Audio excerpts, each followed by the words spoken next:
Hello everyone, कैसे हैं आप लोग। मैं बहुत अच्छा हूं। उम्मीद करता हूं कि आप लोग भी अच्छे होंगे। आज का लेक्चर है बिहार बोर्ड 12th के लिए लिटरेचर का चैप्टर है। काफी इंटरेस्टिंग चैप्टर है। चैप्टर का नाम है द अर्थ। किसने लिखा है इसको, कंपोजर कौन है इसके, H.E. बेट्स। नाम आपको क्लियर हो गया।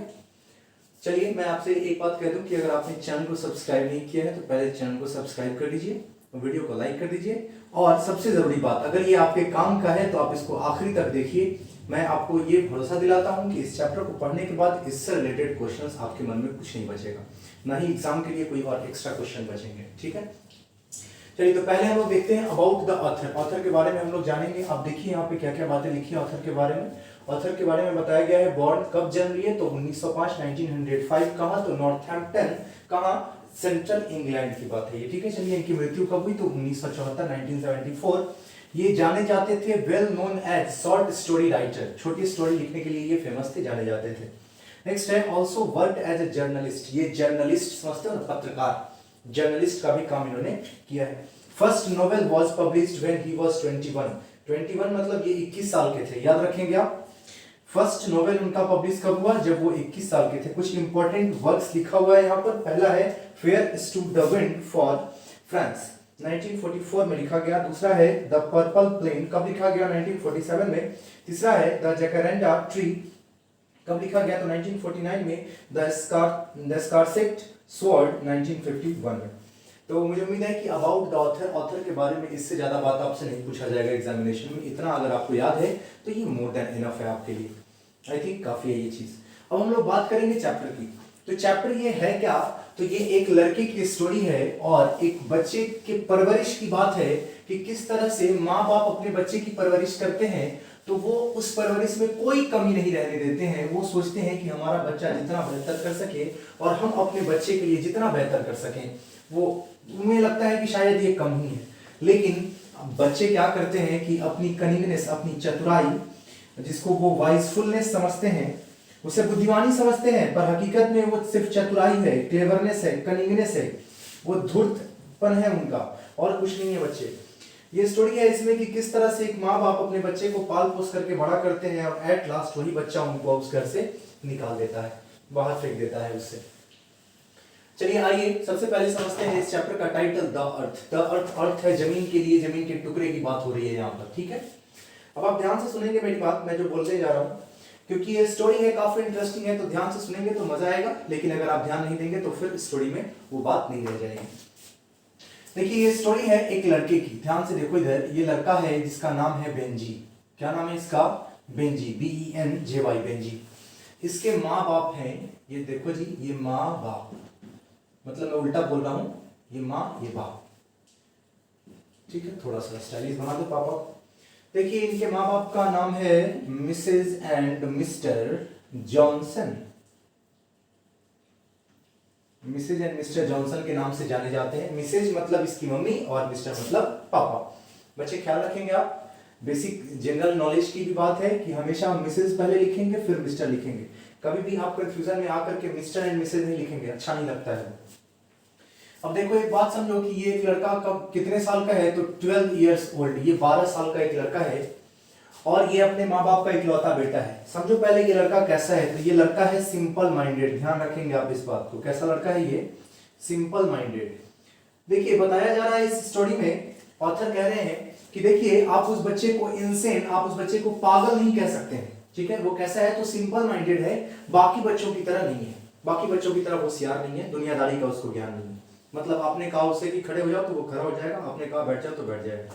अब आप 20 बार यही बात उसको कहोगे, 20 बार वो वही काम करेगा, आपसे पूछेगा नहीं कि क्यों आखिर कह रहे हैं आप ऐसा।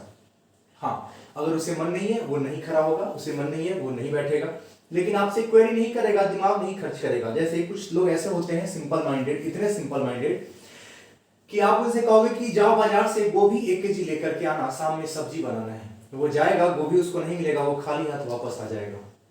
तो बच्चे ये हो गया सिंपल माइंडेड। लेकिन इंसान होने कैसे चाहिए, दिमाग कैसा होना चाहिए आदमी का, कि आपसे कहा गया कि 1 kg गोभी लेकर के आओ, मतलब सब्जी बनाना है, अगर गोभी नहीं है तो आप कुछ तो और लेकर के आओगे ना उसका अल्टरनेटिव। तो वही हो गया सिंपल माइंडेड कि जो कहा जैसे कहा बिल्कुल वैसे ही करके आगे। चलिए देखिए ये सिंपल माइंडेड है, ये 12 साल का है और इसकी बुद्धि नहीं बढ़ रही है। क्या नहीं बढ़ रहा है, बुद्धि नहीं बढ़ रही है, सिंपल माइंडेड रह रहा है। सिंपल माइंडेड क्यों है? इनके ओवर पैम्परिंग की वजह से। ओवर पैम्परिंग, पैम्परिंग का मतलब होता है किसी चीज को बचाना, ज्यादा उसकी देखभाल करना, उसका ज्यादा ख्याल रखना, वो कहते हैं पैम्परिंग। पैम्पर क्यों करते हैं लोग? प्यार में आकर के, प्रेम में पड़ के लोग पैम्परिंग करना शुरू कर देते हैं। जानते हो आप ये चीज? हाँ बिल्कुल। माँ बाप को लगता है कि यार नहीं, मेरा बच्चा भी बच्चा है, इसके ऊपर इतनी जिम्मेदारी नहीं दे सकते हैं। एक गिलास उठाना है, कैसे छोड़ देगी, तो गिरा देगा, फिर ये गिलास को क्या करेगा? गिरा देगा, ये गिलास उठा नहीं पाएगा। ये ख्याल आता है किसके मन में? माँ बाप के मन में। देखो बच्चे, माइक कनेक्ट ही नहीं था।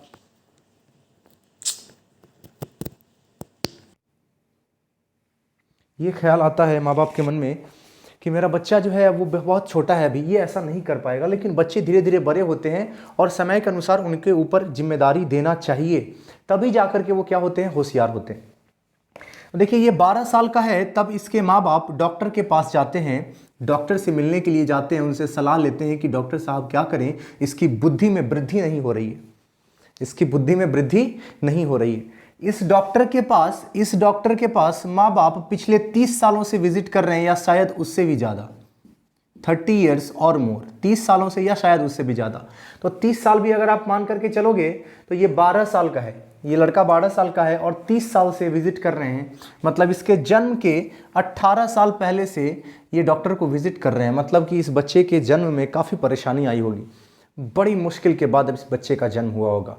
कहने का मतलब डॉक्टर से दिखवाए होंगे, जो भी प्रॉब्लम्स रही होंगी, 18 साल के बाद डॉक्टर को विजिट करना शुरू किया होगा। उसके 18 साल के बाद इनको बच्चा हुआ, तो वो बच्चा कितना प्यारा रहा होगा इनके लिए। हालांकि ये बच्चा थोड़ा एबनॉर्मल है, लेकिन उन्होंने एबनॉर्मल कहने से मना किया है कि एबनॉर्मल नहीं कहना है। आप उसको क्या कहेंगे? तो सिंपल माइंडेड कहेंगे। बात समझ रहे हो आप इसको क्या कहेंगे? सिंपल माइंडेड कहेंगे। आप इसको पागल नहीं कह सकते हो, एबनॉर्मल नहीं कह सकते हो। ऐसा अपील कर रहे हैं कौन? हमारे ऑथर। अब ध्यान से सुनिए, यहाँ अर्थ का मतलब है जमीन का टुकड़ा, लेकिन यहाँ अर्थ का मतलब डेस्टिनी भी है, मतलब किस्मत। ये जमीन का टुकड़ा, एक जमीन का टुकड़ा है बच्चे, ध्यान से देखो आप, एक जमीन का टुकड़ा है जो माँ बाप ने पिछले 40 सालों से ले रखा है। क्या चीज़ पर? लीज पर, मतलब रेंट पर ले रखा है, और एनुअल रेंट देते हैं इसका, सालाना रेंट देते हैं इसका। इसी में एक छोटा सा इनका घर है, सड़क है यहीं पर, समझे आप। इनके जो फादर हैं, ये फादर और ये मदर भी इनफैक्ट, ये लोग अपने इफ़र्ट में कम भरोसा रखते हैं। अपने इफ़र्ट मतलब अपनी कोशिश, अपनी मेहनत पे कम भरोसा करते हैं। और फेट मतलब किस्मत, फेट मतलब भाग्य, जिसको कहते हैं डेस्टिनी, इसमें ज़्यादा भरोसा करते हैं। कहने का मतलब कि भाग्य में अगर लिखा होगा कि अनाज उपज जाएगा, कल्टीवेशन हो जाएगा, प्रोडक्शन अच्छा होगा, अगर किस्मत में लिखा है तो होगा ही। लेकिन अगर किस्मत में नहीं लिखा है कि अच्छा होगा, तो चाहे मेहनत कितनी भी कर लो, प्रोडक्शन तो होगा नहीं। तो वैसे ही अगर किस्मत में लिखा है कि प्रोडक्शन अच्छा होगा, तो आपको मेहनत करने की ज़रूरत ही नहीं है, प्रोडक्शन तो अच्छा होगा ही होगा। ऐसा ही कुछ मानते थे ये, मेहनत नहीं करते थे। उसी का नतीजा था कि पिछले 40 सालों में ये इस ज़मीन से कुछ भी हासिल नहीं कर पाए हैं। बस जीवन यापन हो जाता है, खाना खा पी लेते हैं, बस उतना ही हो पाता है और कुछ नहीं हो पाता है। अब ध्यान से देखिए, होता यह है कि जब डॉक्टर के पास विजिट करने के लिए जाते हैं कि मेरे बच्चे की बुद्धि में वृद्धि नहीं हो रही है, डॉक्टर साहब प्लीज सजेस्ट मी समथिंग, तो डॉक्टर प्रिस्क्राइब करते हैं, डॉक्टर बताते हैं कि इस बच्चे को कुछ जिम्मेदारी का बोझ दे दीजिए, आप इसके ऊपर कोई रिस्पॉन्सिबिलिटी दे दीजिए। और रिस्पॉन्सिबिलिटी के नाम पर क्या सजेस्ट करते हैं? तो कहते हैं लेट हिम कीप हेंस, आप उसको मुर्गियां पालने दो, HENS, कीप हेंस, कुछ मुर्गियों को पालने का काम दे दे उसको। तो अपने आप ये जिम्मेदारी का एक जो फीलिंग है, जिम्मेदारी की जो भावना है, वो इसकी बुद्धि में वृद्धि लाएगा ज़रूर। मतलब कि ये ग्रोथ होगा, डेवलपमेंट होगा इसके दिमाग का, ठीक है। तो ये शुरुआत में क्या होता है ना कि इसके शुरुआत में 10-12 मुर्गियां होती हैं, अलग अलग कलर, अलग अलग ब्रीड का मतलब होता है कि प्रजाति, अलग अलग प्रजाति के, प्रजाति मतलब देखिए स्पेसी होता है, तो वो स्पेसीज अलग चीज़ हो गया। लेकिन यहाँ पर भी ब्रीड का मतलब अब क्या बता सकते हैं आपको कि अलग अलग मुर्गियाँ होती है ना, कोई प्रजाति ही कहिए, अलग अलग प्रजाति की मुर्गियाँ। 10-12 थे शुरुआत में, ठीक है। और ये कुछ सालों तक तो ऐसे ही चलता रहा, लेकिन 14 साल की उम्र में, 14 ईयर्स ओल्ड, 14 साल की उम्र में इसको समझ में आ गया कि अब हमको मन सिर्फ मुर्गी में लगता है, पढ़ाई में मन नहीं लगता है। तो ये स्कूल छोड़ दिया और कंप्लीटली मुर्गियों में ही लग गया। अपने घर के पीछे में ही फेंसिंग करके, तार से घेर करके, उसको बोलते हैं फेंसिंग, तार से घेर करके फेंसिंग करके उसी में मुर्गियों को पालना शुरू किया।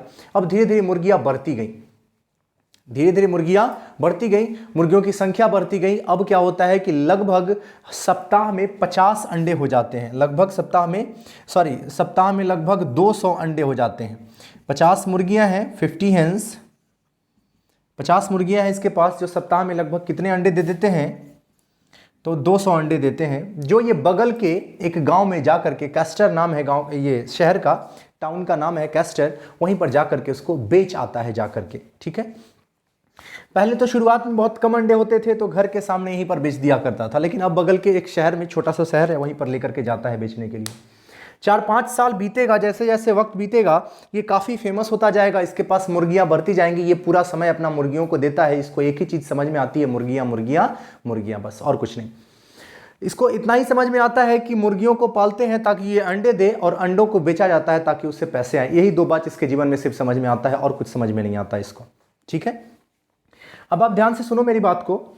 ये मैं क्या बता रहा था कि पहले शुरुआत में 10 से 12 मुर्गियां थी, अब इसके पास 50 मुर्गियां हैं, फिर धीरे धीरे काफ़ी मुर्गियां बढ़ते चली गई। तो शुरुआत में इसके पास बहुत कम पैसे आए, तो वो पैसे कहाँ जमा होते थे, तो किचन में टॉप जो उसका कबर्ड होता है, कबर्ड समझते हो ना, अलमीरा, किचन का अलमीरा, सबसे ऊपर वाले रैक में एक बेसिन है। बेसिन मतलब नहीं समझिए कि कुल्ला कलाली करने वाला जो बेसिन आता है वो वाला, उल्टी करने वाला बेसिन नहीं।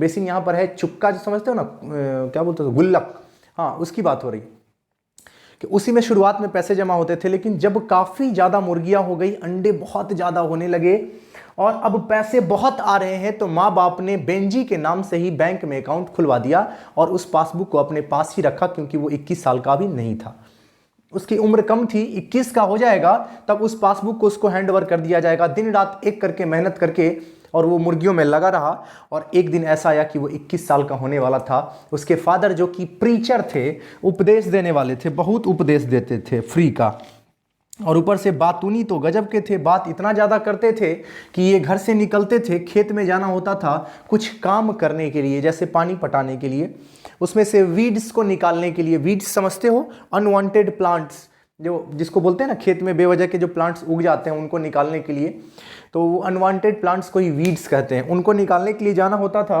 घर से निकलते थे, यहीं सामने इनको कुछ लोग मिल जाते थे, ये बातें करते रह जाते थे और इनका काम नहीं हो पाता था। इतने महान व्यक्ति थे वो। तो इस तरह ये इनकी आदत थी, तो इनको हमेशा से शो ऑफ करने की आदत रही है। आप लोग भी टीवी वगैरह में देखते होइएगा, एक आदमी जो है रेस्टोरेंट में खड़ा होता है, ऐसे करके ग्लास उठा के टन टन टन टन टन बजाता है चम्मच से, कहता है hello everyone, hello gentleman, please may I have your attention? Actually today I want to announce something that today is something very special day. आज का दिन बहुत ही स्पेशल होने वाला है, just because today I am going to say my wife, not my wife but girlfriend, that she will be my wife very soon, and today I am going to engage with her. Oh my God! सबको खड़ा होकर के झुनझुना बजा करके कि देखिए मेरी girlfriend है, अब इसको हम वाइफ बनाना चाहते हैं, आज अभी इंगेजमेंट कर रहे हैं हम इससे। लीजिए, बेवजह कोई नहीं जान रहा है वहाँ पर इनको, लेकिन ये झुनझुना बजा करके सबको बताते हैं लोग। अगर आप नहीं देखे होंगे तो बदलापुर जा करके देखिएगा, अभी मत देखिए, देखते ही होइएगा आप लोग। अभी लॉकडाउन का समय है, आप लोग फिल्म ही देखते होइएगा, मुझे अच्छे से पता है। बदलापुर में ही काम करता है, हाँ, वो तो उसका अनाउंसमेंट थोड़ा ज़्यादा वल्गर रहता है। खैर जाने दीजिए, हटाइए, आप लोग भी बच्चे तो हैं नहीं, लेकिन समझ सकते हैं, जाने दीजिए। वो भी बच्चा था, वरुण धवन भी बच्चा ही था, बच्चा ही है, ना जाने दीजिए। बहुत ट्रोल हो रहा है बेचारा, अभी उसको छोड़ दीजिए, अभी जाने दीजिए, हम उसकी चर्चा नहीं करेंगे तो आप लोग हमको भी ट्रोल कर दीजिएगा, फिर छोड़ दीजिए। तो वो उनको मन था कि 21 साल का हो गया है मेरा बेटा। कितने साल का हो गया बेटा? 21। मैं इसको मिटा दूँ क्या? एक बार देख लीजिए, तो आप स्क्रीनशॉट अगर आपको लेना हो तो आप ले सकते हैं। देखिए बेटा 21 का हो गया है, इसलिए इन्होंने एक छोटा सा पार्टी रखा है, लोगों को बुलाया है टी पार्टी पे कि आइए शाम में हम लोग एक छोटी सी पार्टी रखते हैं, चाय पियेंगे सब लोग इकट्ठा हो जाते हैं शाम को, और ये लोगों को कहते हैं बड़े प्यार से कि मैं आप लोगों के सामने ये बताना चाहता हूँ, जाहिर करना चाहता हूँ, आप लोगों को इन्फॉर्म करना चाहता हूँ कि आज मेरा बेटा 21 साल का हो गया। और इसी के साथ इस खुशी के मौके पर मैं एक चीज़ और अनाउंस करना चाहता हूँ कि मेरा बेटा 21 का हो गया, तो आज मैं इसके नाम का जो पासबुक है, जो बैंक अकाउंट है इसका, ये मैं इसको ट्रांसफ़र करने जा रहा हूँ, इसको देने जा रहा हूँ। पापा के मन में, पापा मतलब मिस्टर जॉनसन के मन में बहुत सारे ख्याल आते हैं कि मैं जब बेटे को पासबुक हैंड ओवर करूँगा, क्या करने वाले हैं ये? पासबुक हैंड ओवर करने वाले हैं। उसका पासबुक उसके हवाले करने वाले हैं। जब मैं हैंड ओवर करूँगा तो वो मेरे से कहेगा पापा क्या करूँगा मैं इस पासबुक का, क्या करूँगा मैं इन पैसों का, ये पैसा तो हम सब का है, आप ही खर्च कीजिएगा, हम सब मिल करके खर्च करेंगे। फिर उसके बाद एक लंबा चौड़ा भाषण देगा, वो कहेगा कि मैं बहुत ही किस्मत वाला हूँ, मैं बहुत भाग्यशाली हूँ कि मेरे ऐसे माँ बाप मिले मुझे, ये सब कुछ कुछ। लेकिन जब होता क्या है कि जब ये अपने बेटे बेंजी को जब ये पासबुक हैंड ओवर करते हैं, वो बड़े प्यार से पासबुक लेता है, एक बार ओपन करता है, देखता है कितना है, 230 पाउंड है, नियर अबाउट 230 पाउंड लेता है, लेकर के आराम से पॉकेट में रख लेता है और चलते बनता है। फादर हाथ पकड़ लेते हैं, कहते हैं ओ माय गॉड, रुक जा बेटा, रुक जा रुक जा रुक जा। क्या? वो बोलता है क्या क्या क्या, अरे कुछ तो बोलो, क्या बोलूं? अब लो, सुन लो बात। पापा क्या उम्मीद लगा कर बैठे थे कि बेटा मेरे बारे में क्या क्या बातें कहेगा, वो कह रहे हैं कुछ कहो, पर उसे कहने के लिए कुछ है ही नहीं। वो कहते हैं क्या करोगे इस पैसे का, चलो इतना ही बता दो कम से कम। कहता है जमीन खरीदेंगे, plot of land. Oh my God, plot of land, जमीन का टुकड़ा खरीदेगा। अरे तो तुम बेवकूफ हो, तुम बच्चे हो अभी, तुमको कौन देगा जमीन, तुम किससे खरीदोगे? कहता है बात कर लिए हुए हैं, बात कर लिए हुए हैं आदमी से, कौन जमीन देगा, वो सब बात हो गया हुआ है। ओ माय गॉड, ये वो माँ बाप है जो अपने बच्चे को बहुत ज़्यादा ही बच्चा समझते हैं, समझते ही नहीं है कि अब वो बड़ा हो भी सकता है। वक्त आ चला है कि अब वो बड़ा हो गया है, 21 का हो गया है और उसमें काफ़ी बुद्धि है, वो काफ़ी होशियार है। ये मान करके चलना कि उसमें बुद्धि नहीं है और अभी तक मेरा बेटा जो है वो बेवकूफ़ है, होशियार नहीं हुआ है, ये सबसे बड़ी बेवकूफ़ी थी उनकी। किसकी? इनके माँ बाप की। अब सुनो, ये वक्त बीत जाता है, पापा को बहुत बुरा लगता है, मिस्टर जॉनसन को, वो बहुत दुखी होते हैं। रात होती है, फिर वो अपनी पत्नी, मतलब कि इसकी माँ, किसकी माँ, बेंजी की माँ से कहते हैं, अपनी वाइफ से, कि देखे हम लोग समझते थे कि बेटा जो है वो अभी बच्चा है, ये तो बहुत ज़्यादा सियाना हो गया, बताइए इतना हो। माँ डांट देती है कस करके, कहती है आपको पता नहीं है, आपको समझदारी नहीं है कि वो सिंपल माइंडेड है, बाकी लोगों की तरह नहीं है, उसको इतना दुनियादारी का ज्ञान नहीं है, तो वो क्या तारीफ करता आपकी। तो कहते हैं तो अगर बेवकूफ़ है तो ज़मीन कैसे खरीद लिया? तो अरे कोई सिखा दिया होगा उसको। देखो बच्चे, माँ कभी भी अपने बच्चे के बारे में, आपने एक गाना सुना होगा, अपने बच्चे सबको प्यारे, रावण हो या राम, ओ माँ तुझे सलाम। सुना है आपने गाना? जरूर सुना होगा आपने, नहीं सुना है तो अभी जा करके सुनिए। ओ माँ तुझे सलाम, अपने बच्चे तुझको प्यारे, रावण हो या राम, ओ माँ तुझे सलाम। गाया हुआ है जगजीत सिंह का। क्या मस्त गाना है, सुन करके मन खुश हो जाता है एकदम। ठीक है, हाँ, अब कुछ बच्चों के मन में आ रहा होगा कि सर आप ही गा के सुना दीजिए, आप बहुत अच्छा गाते हैं। हाँ मुझे पता है मैं बहुत अच्छा गाता हूँ, लेकिन गाऊंगा नहीं। चलो आजा देखो। तो ये अब बात खत्म हो जाती है, फिर वक्त बीतना शुरू होता है। अब एक ऐसा वक्त आता है कि इसके पास वक्त बीतते जा रहा है और ये इसका एम्पायर जो कहते हैं वो बढ़ते जा रहा है, वो बढ़ते जा रहा है, बढ़ते जा रहा है, पैसे ही पैसे कमाते जा रहा है। ये इसे खुद नहीं पता है कि इसके पास कितनी मुर्गियां होंगी और इसके बैंक अकाउंट में कितने पैसे होंगे, बस यही जानता होगा सिर्फ, बाकी कोई सोच भी नहीं सकता है कि इसके अकाउंट में कितने पैसे होंगे। फिर ये बाद में जाकर के फोर्ड की एक गाड़ी खरीदता है, वैन खरीदता है, फोर्ड की वैन। इसी वैन में घूमता भी है और इसी के पीछे में मुर्गी का अंडा जो है उसको अपना ढोने का काम भी करता है उसी से। काफ़ी बड़ा एम्पायर हो चुका है इसका। वक्त धीरे धीरे बीतता जा रहा है, इसकी होशियारी बढ़ती जा रही है, लेकिन माँ बाप के प्रति इसका प्रेम जो है वो नहीं बढ़ रहा है, एक वक्त के साथ घटता ही जा रहा है। पापा काफ़ी चिंतित होते हैं, काफ़ी दुखी हो जाते हैं इसकी एक एक हरकत से, लेकिन माँ का काम तो, माँ का दिल तो खैर कोमल होता है, उनका काम ही होता है पीठ पोछना। हर उसकी गलती पर पर्दा डालने का काम करते हैं। धीरे धीरे वक्त बीतता जाता है। एक वक्त ऐसा आता है जब इनका जो प्लॉट रहता है ज़मीन का, जिसमें इनका घर है, इसमें इनकी मुर्गियों का फार्म सब है, पूरा भरा पड़ा है मुर्गियों का फार्म। अब ये ज़मीन का जो टुकड़ा है जो किसका है, तो सैंडर्स का है। किसका ज़मीन है? सैंडर्स का है। ये ज़मीन अब बिकने वाला है। सैंडर्स आकर के मिसेज एंड मिस्टर जॉनसन, मतलब इसके माँ बाप जॉनसन्स को आकर के इन्फॉर्मेशन देता है, नोटिस देता है कि घर खाली कर दीजिए, ये ज़मीन बिकने वाला है। हाथ जोड़ करके खड़े हो जाते हैं वो लोग कि मेरा इस ज़मीन के अलावा और है भी क्या। बच्चे हकीकत है, ध्यान से सुनो। मिसेज एंड मिस्टर जॉनसन जो है ये दोनों, मतलब इनके माँ बाप, इनके पास ज़मीन के अलावा और कुछ है ही नहीं दुनिया में। एकमात्र और चीज़ है इनके पास, क्या? तो इनका एक बेटा, ये जो सन है इनका बेटा, बस यही है इनके जीवन में, और कुछ है ही नहीं इनके पास। पूरी संपत्ति, पूरा वेल्थ, धन के नाम पर, इसके अलावा और कुछ भी नहीं है इनके पास। पल्ले पड़ी बात। लेकिन जब वो कहने आता है कि हम इसको बेचना चाहते हैं तो वो कहते हैं मेरे पास इसके अलावा और है ही क्या, हम कहाँ जाएंगे हम। तो वो बताता है कि नहीं ये ज़मीन बिकने वाला है। तो ये पूछते हैं कि अच्छा बता दीजिए कौन खरीदने वाला है ये ज़मीन। तो ये बताता है, सैंडर्स जवाब देता है कि ज़मीन कोई और नहीं खरीदने वाला है, बेंजी आपका बेटा ही ज़मीन खरीदने वाला है। पिता के पैरों तले ज़मीन खिसक जाती है कि ये क्या हो रहा है, लेकिन माँ उनको फिर से समझा देती है, कहती है आपको समझदारी नहीं है, बेटा ज़मीन खरीद रहा है, खुशी की बात है ना, अब वो अपना हो जाएगा। जो कभी अपना नहीं था अब वो अपना हो जाएगा, हमारा हो जाएगा, अभी तक तो अपना नहीं था। पापा किसी तरह से दिल पे पत्थर रख करके जो कहते हैं ना, बात को सुनते हैं, मानते हैं, लेकिन क्या कर सकते हैं। एक धीरे धीरे और वक्त बीतता है। एक दिन इसकी मुर्गियों के जो फार्म है, इसी फार्म में एक लड़की काम कर रही होती है जिसका नाम है फ्लोरेंस। क्या नाम है इस लड़की का? फ्लोरेंस। ये लड़की जो है इतनी सुंदर है, इतनी सुंदर है, इतनी सुंदर है कि ठीक से देख ले आदमी तो वोमिटिंग हो जाए। साफ शब्दों में ऑथर ने कहा है कि शी वॉज फैट, यंग, मोटी एंड अगली, एकदम गंदी भद्दी दिखती थी, with fat lips and thighs, होठ भी लटका हुआ या मोटा सा, ठीक है, एंड थिक हेवी थाइज, मतलब जांग भी मोटे मोटे, मतलब एकदम गंदी दिखने वाली एकदम शकल की। उस लड़की को देखता है बेंजी को पहली बार अपने जीवन में मुर्गियों के अलावा किसी और चीज के लिए फीलिंग आया है। समझे, Benjy has felt something for the very first time for something else than hence.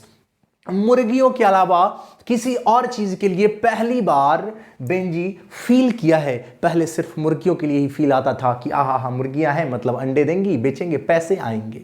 बात समझे आप? तो ये स्थिति थी किसकी? बेंजी की। और आज इस लड़की को देख करके, फ्लोरेंस को देख करके इसके मन में कुछ फील होता है। मन में इसके आता है इसी लड़की से शादी कर लेंगे और फायदा क्या होगा कि ये मुर्गी के फार्म में काम करेगी और उनको पैसा नहीं देना पड़ेगा, फ्री में काम करेगी। लो, ये सोच के कौन ब्याह करता है भाई? है मेरे लिए खाना बना देगी, बस एक क्यों काम है कि खाना हमको बढ़िया बनाने नहीं आता है, सब्जी में नमक ज्यादा हो जाता है, इससे ब्याह कर लेंगे, बस काम ठीक हो जाएगा। अरे ये कौन सा लॉजिक है यार? जान लीजिए, छोड़िए, इसकी मर्जी है, इसका जीवन है, क्या कर सकते हैं आप। घर जाता है, माँ बाप को बताता है, पूछता नहीं है, बताता है फ्लोरेंस से शादी करेंगे। माँ कहती है हमको नहीं पसंद है, कहता है तुमसे पूछ थोड़ी रहे हैं, बता रहे हैं तुमको, ध्यान से सुनो जो कह रहे हैं। जैसे मैं कहता हूं ना कि ध्यान से सुनो जो मैं कह रहा हूं, वैसे ही ये अपनी माँ से कहता है ध्यान से सुनो जो कह रहे हैं, शादी करेंगे, और शादी करके भी ले आता है। शादी करके लाता है। घर का जो सबसे आगे वाला कमरा होता है जिसमें माँ बाप पिछले 30 सालों से रह रहे हैं, उस कमरे को खाली करवा देता है, उनको पीछे भेज देता है और खुद उस कमरे में शिफ्ट हो जाता है। रात होती है, फिर पापा कंप्लेन करते हैं मम्मी से, फिर मम्मी डांट देती है कस के कि आपको समझदारी नहीं है, नहीं नहीं शादी हुई है, अभी बच्चों का उम्र है, अभी एंजॉय करने दीजिए, आप तो हदें करते हैं एकदम। लो, फिर से डांट पड़ गई बेचारे को। लेकिन इनको समझ में आ रहा है कि वक्त जो है बदलने वाला है, सब कुछ सही रास्ते पर नहीं है। ये जो बदलाव है ये कहीं से भी पॉजिटिव बदलाव नहीं है, इसका इफेक्ट बहुत गंदा पड़ने वाला है। ये बात समझ में आ जाता है जॉनसन को। लेकिन जब भी ये अपनी पत्नी से चर्चा करते हैं तब इनकी वाइफ इनको कुछ ना कुछ कह करके चुप करा देती है। शादी हो जाती है। माँ को तो ये बिल्कुल भी पसंद नहीं है फ्लोरेंस, क्योंकि भद्दी दिखती है और काम करने के मामले में बहुत गंदा काम करती है। मतलब टाइडी बिल्कुल भी नहीं है, नीट एंड टाइडी समझते हो ना, साफ सुथरा बिल्कुल भी नहीं है, एकदम गंदा गंदा गंदा। माय गॉड, खाना बनाती है बहुत गंदा दिखता है, दिखने में भी खाने में भी। माँ कहती है कम से कम बनाती तो गंदा हो, परोस तो दो ठीक से, ताकि देखने में कम से कम अच्छा लगे, खाने में अच्छा लगे ना लगे, दिखे तो कम से कम अच्छा। इस बात के लिए बराबर उसको डांटती है, वो बराबर झगड़ा करती है। धीरे धीरे एक वक्त आता है जब फ्लोरेंस को मन होता है कि बेंजी अपने माँ बाप को घर से निकाल दे। इनका मन हो चुका होता है, इसलिए फ्लोरेंस हमेशा इसकी माँ से, मतलब अपनी सास से लड़ती है, झगड़ती है। हमेशा झगड़े होते हैं। घर का माहौल पूरा कलह से भर चुका होता है, एंटागोनिज्म से भर चुका होता है पूरा घर का माहौल। सब के सब उदास होते हैं घर में, सिवाय किसके? तो बेंजी के, क्योंकि बेंजी एकमात्र ऐसा इंसान है जिसको कोई फर्क ही नहीं पड़ता है। बेंजी का हुलिया ऐसा है बच्चे कि उसका जो आंखें, उसकी आंखें हैं ब्लू आइज है, याद रखेंगे आप, उसकी आंखें ब्लू हैं, देखने में बहुत धूर्त, बहुत कनिंग ऐसे भी लगता है। सिर्फ माँ बाप हैं जिनको बचपन से ये कनिंग नहीं लगता है, धूर्त नहीं नजर आता है, लगता है कि बड़ा प्यारा बच्चा है, सिर्फ माँ बाप को, बाकी किसी को नहीं। तो कहाँ थे हम लोग? तो मैं बात कर रहा था कि फ्लोरेंस, झगड़े काफ़ी हुआ करते थे। एक दिन ऐसा होता है कि बहुत झगड़ा हो रहा होता है किचन में, माँ और पत्नी में मतलब सास बहू में, तभी बेटा मतलब बेंजी पहुंचता है किचन में और जा करके अपनी माँ से कहता है कि माँ तुम मेरी पत्नी से बहुत लड़ती हो। ओ माय गॉड, माँ के लिए इससे ज़्यादा दुख की बात नहीं होती है कि अपनी बहू के सामने में उनको सुनना पड़े अपने बेटे से कि तुम गलत हो और मेरी पत्नी सही है। माँ का दिल वहीं चूर चूर हो जाता है और बेंजी कहता है कि अब मेरा खाना मतलब मेरी पत्नी खाना अलग बनाएगी, माँ तुम किचन में खाना बनाओ। इसी के साथ घर का बंटवारा हो जाता है। कुछ दिन और बीतता है और फ्लोरेंस साफ साफ कहती है अपने पति यानी बेंजी, जो कि ये लड़का है, इससे कहती है कि तुम अपने माँ बाप को घर से निकाल दो, मुझे काफ़ी दिक्कत हो रही है। बेंजी जाता है अपने माँ बाप को कहता है आप लोग दूसरा जगह देख लीजिए, कल खाली कर दीजिएगा घर। हाँ, ऐसा ही सन्नाटा छा गया होगा किसके सामने? माँ बाप के सामने। माँ बाप गिड़गिड़ाते हैं, पैर पकड़ते हैं, हाथ जोड़ते हैं, कहते हैं कि मेरे पास जाने के लिए जगह कहाँ है, मेरे जीवन में बस तुम हो और ये घर है और कुछ तो है ही नहीं मेरे जीवन में। मैंने कुछ हासिल ही नहीं किया अपनी पूरी ज़िंदगी में, कुछ भी हासिल नहीं किया सिवाय इस ज़मीन के और सिवाय तुम्हारे। तुम ही कह रहे हो मुझे चले जाने को, अगर मैं चले जाऊँ तो कहाँ चले जाऊँ, है कौन सी और जगह।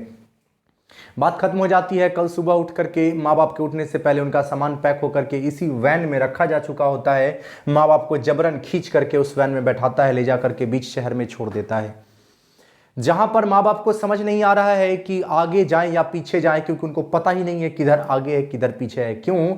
आगे और पीछे का समझ हमें तब होता है जब हमें मंजिल का पता हो। जब हमें मंजिल का ही पता नहीं है तो क्या आगे और क्या पीछे, समझे। तो इस स्टोरी का यही था, थीम यही था कि किस तरह से माँ बाप अपने बच्चे को बच्चा समझते हैं, नादान समझते हैं और बच्चे अपने फ़ायदे के लिए माँ बाप का दिल दुखाते हैं, माँ बाप को घर से बेघर कर देते हैं। तो मुझे उम्मीद है कि ये चैप्टर आपको बहुत अच्छे से समझ में आया होगा, स्टोरी आपको अच्छा लगा होगा। और अगर आपको समझ में आया अच्छे से तो आप इसको शेयर ज़रूर कर दीजिए, लाइक कर दीजिए और शेयर ज़रूर कर दीजिए और अपने दोस्तों को भी दीजिए, सबको बोलिए सब्सक्राइब करने, ताकि सबको बेनिफिट मिले इसका। Okay, thank you.